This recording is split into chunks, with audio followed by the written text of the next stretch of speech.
Good morning mga road trip. So ngayon, andito lang tayo muna sa bahay.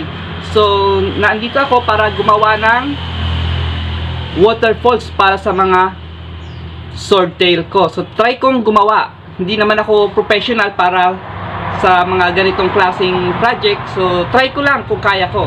Susubukan ko na makagawa ng tama at matutunan din natin. So tara, samahan nyo kami.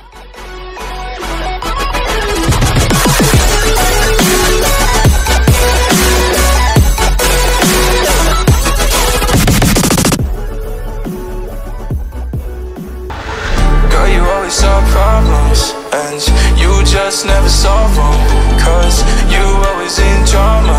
It's alarming,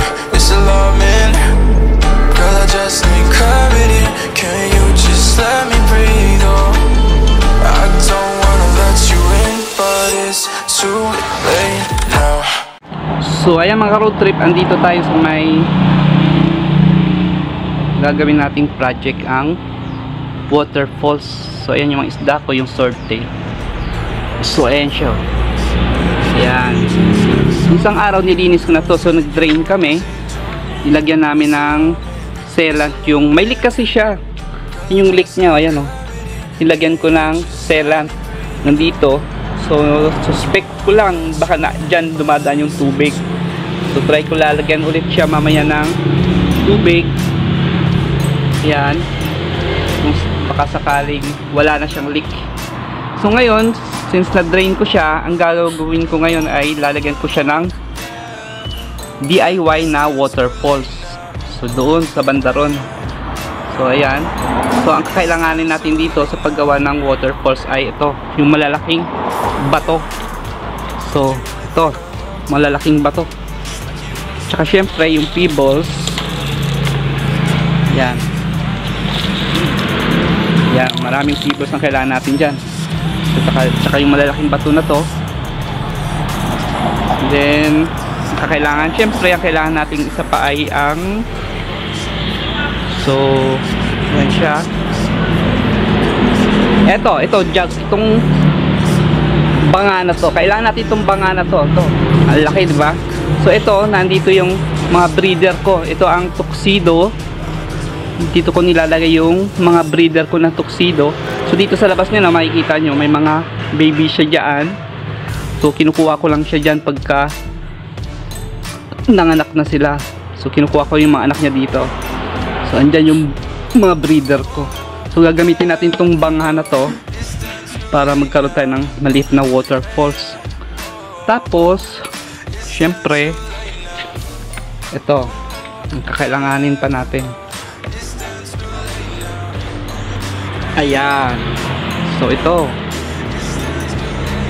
Hindi natin magagawa yung waterfalls hanggat wala ito. So ayan siya. Ito. Ang tawag dito, low power water pump immersible. So nailulubog sa tubig ito. So kailanganin natin to. So 220 din siya. Tapos ito ang laman ng mga box niya, ito. Tapos ito, yung water pump niya. Ayaw lumabas. So ayan. Diba? Maganda siya. So try natin gumawa mamaya. So ito ang kakailanganin natin. Siyempre isasaksak natin sa 220. Tapos yan, lalagyan natin ng tubig yan mamaya. So ang paggawa kasi nito, kanya-kanyang idea lang. So kung mayroon tayong naisaisip na gagawin, so try natin kung kaya natin gawin. Tara. So ay mga road trip, sa magandang panahon ngayon, walang ulan. So makakagawa tayo ng maayos ngayon. Kung makikita mo, ayan, maliwanag ang wala siyang balak na umulan, di ba? Presko dito ngayon. Walang ulan, hindi gaano mainit, tama lang. So far, maganda ang gagawin natin ngayon. Medyo maayos. So ito, tara. Try natin gumawa. So ayan mga pro trip, so kailanganin natin ito ang water pump. So ito, tapos ito nasa 220 volts, so nasa 10 watts lang ata ito. So hindi siya hindi ko gaano nakita kung ilang watts siya. So nasa 220 volts din siya, so tipid din lang yan sa kuryente, 10 watts, tapat lang yan. So ito kailanganin natin sauce na, tapos ito yung hose niya. So ito, bala kong palitan ng transparent na hose. So mamaya tingnan natin kung gagana itong hose na to. Kasi pag ganitong kulay, masyadong halata yung hose niya. So pag transparent siya, mas maganda. Then ayan, yung mga malalaking tipak ng bato na yan, gagamitin natin yan. Tapos yung pebbles, yan, kailangan natin. Then ito, kailanganin din natin to, ang jug, banga, jar. So malaking jug ito. So ngayon naalista na natin yung mga laman ng jug na to. So ayan siya, ayan dyan mga sword tail ko, tuxedo. So ayan siya, so, diba? Mga tuxedo. So ito yung mga anak niya. So meron din dito, hiwalay-hiwalay ko. Gagamitin natin yan mamaya. Ayan.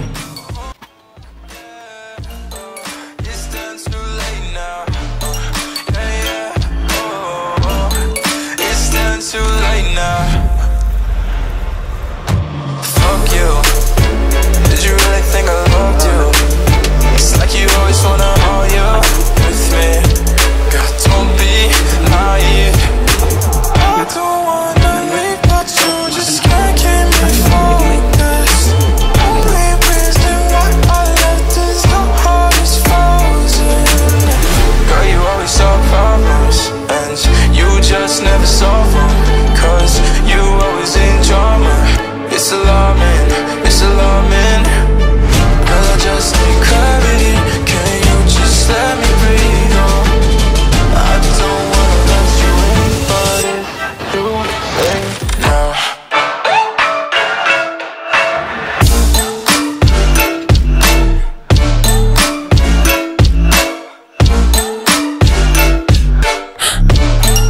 Oh, yeah, oh, it's done too late now.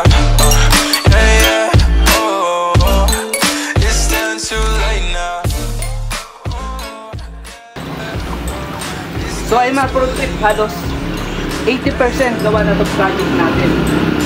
Itong DIY. First time kong gumawa ng ganito, yung waterfalls.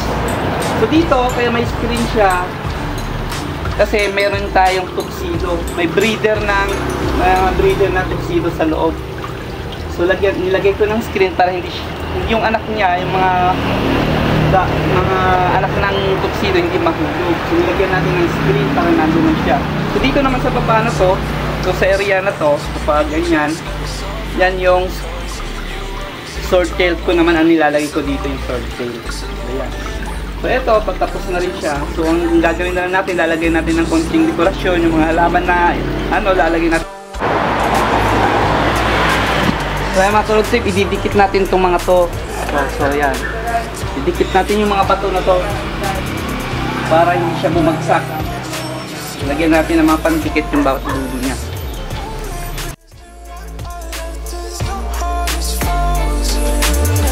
Girl, you always solve problems, and you just never solve them. Cause you always in drama. It's alarming, it's alarming. Girl, I just need clarity. Can you just let me breathe? Oh, I don't wanna let you in, but it's too late now.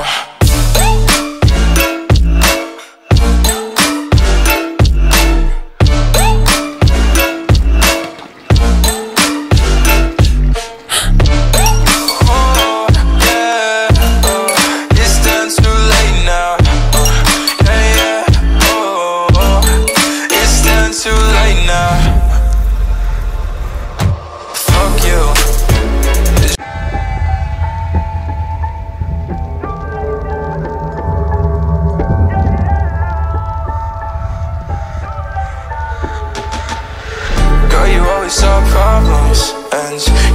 us never so wrong, cause you always in drama. It's alarming, it's alarming. Girl, I just need clarity. Can you just let me breathe? Oh, I don't wanna let you in, but it's too late now.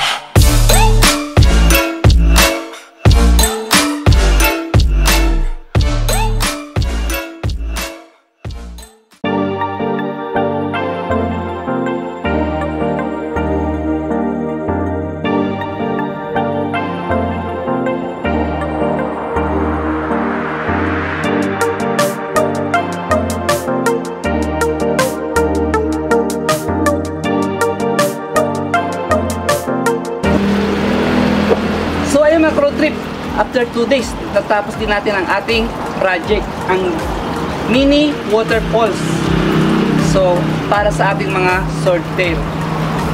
So ayan, peto na siya, gumagana na siya. So, sa paggawa ng mga waterfalls o gaya nito, mas madali kung kumpleto na agad yung gamit mo. Nandyan yung mga bato, nandyan na yung mga halaman, nandyan na yung gagaya nito. Importante ito, pag wala kang water pump, hindi rin gagana yung ating waterfall. So kailangan natin itong water pump na binili ko, mura lang ito. So 8 watts lang siya. So 24 hours siyang gumagana. So ayan siya. At tsaka ang kailangan mo, itong importante din, yung mga batong ito. Kasi dito may dadaan yung tubig ba. Ito lang medyo mahirap dito, yung pagsalansang ng bato. Hindi mo alam kung saan papadaan yung tubig. So para makuha mo yung sarili mo idea, ikaw na yung maglalagay ng bato para malaman mo kung saan mo ilalagay. So ayan na siya. Diba? So ayan, sana sa susunod na video natin mag-i-enjoy pa ulit kayo para marami kayong matutunan. So hanggang sa muli, maraming salamat. Paalam! Bye!